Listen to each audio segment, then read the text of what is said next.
ప్రభాస్ లాంటి pan India star cinema అంటే ఎలా ఉండాలి? అది కూడా సలార్, కల్కి లాంటి భారీ ప్రాజెక్టుల తర్వాత వస్తున్న ది రాజా సాబ్ అంటే ఫ్యాన్స్ అంచనాలు ఆకాశాన్ని తాకుతాయి. ఆ అంచనాలను అందుకోవడం మాట అటుంచి కనీసం ఆ వైపుగా కూడా ప్రయత్నించే పాట ఇచ్చారా అంటే నో అనే చెప్పాలి. తాజాగా విడుదలైన రాజాసాబ్ టైటిల్ సాంగ్ విన్న తర్వాత డార్లింగ్ ఫ్యాన్స్ నెత్తిన గుడ్డేసుకుంటున్నారు.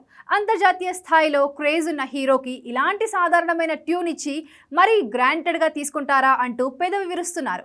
ప్రభాస్ మాస్ లుక్లో కనిపిస్తున్న ఆ రెబల్ సాబ్ పాటలో మాత్రం అంత రెబల్ మేనియా ఎక్కడా అంటూ నిరాశలో మునిగిపోయారు. సంగీత దర్శకుడు తమన్ అనగానే మాస్ బీట్స్, థియేటర్లో విజిల్ వేయించే ట్యూన్స్ గుర్తొస్తాయి.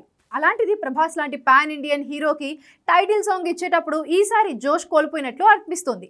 ఏదో మొక్కుబడిగా ఇది ప్రభాస్ సాంగ్ కాబట్టి ఆటోమేటిక్గా హిట్ అవుతుందిలే అన్నట్టుగా లైట్ తీసుకున్నారా అనే అనుమానం అభిమానుల నుంచి వినిపిస్తోంది.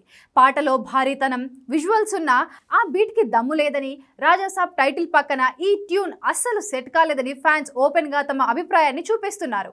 ఈ మాత్రం దానికి ఇన్ని రోజుల వెయిటింగ్ అవసరమా అనేది వారి ప్రశ్న. నిజానికి ది రాజాసాబ్ సినిమా హారర్ కామెడీ జోనర్లో వస్తుండడంతో ఒక ప్రత్యేకమైన బజ్ ఉంది. మారుతి ప్రభాస్ కాంబినేషన్లో కూడా ఆసక్తిని పెంచింది. కానీ ఫస్ట్ సింగిల్ విషయంలో వచ్చిన ఈ మిక్స్డ్ టాక్ సినిమా ప్రమోషన్స్ విషయంలో మరింత శ్రద్ధ పెట్టాలని టీంకు గట్టిగా చెబుతోంది. ఇప్పటికే సినిమా విడుదల తేదీ పలుమార్లు వాయిదా పడడం, VFX క్వాలిటీ విషయంలో ఆలస్యం కావడం వంటి వార్తలతో ఫ్యాన్స్ అస్సలే అప్సెట్లో ఉన్నారు. ఇలాంటి సమయంలో పాట విషయంలో కూడా నిరాశ చెందితే థియేటర్లలో జాతర జరగడం కష్టమే అనే ప్రచారం కూడా జరుగుతోంది.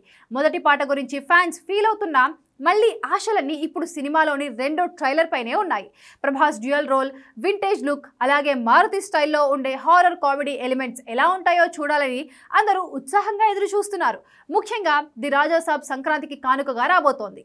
తెలుగు సినిమాకు అత్యంత ముఖ్యమైన ఈ సీజన్లో కేవలం పాటతోనే నిరాశపరిస్తే ఎలా? కాబట్టి రాబోయే రోజుల్లో విజిల్ వేయించే ట్రైలర్తో మారుతి తమన్ టీమ్ ఫ్యాన్స్ను రెబల్ మేనియాలోకి తీసుకెళ్లాలని కోరుకుందాం. జనవరి 9న విడుదల కానుంది ఈ చిత్రం.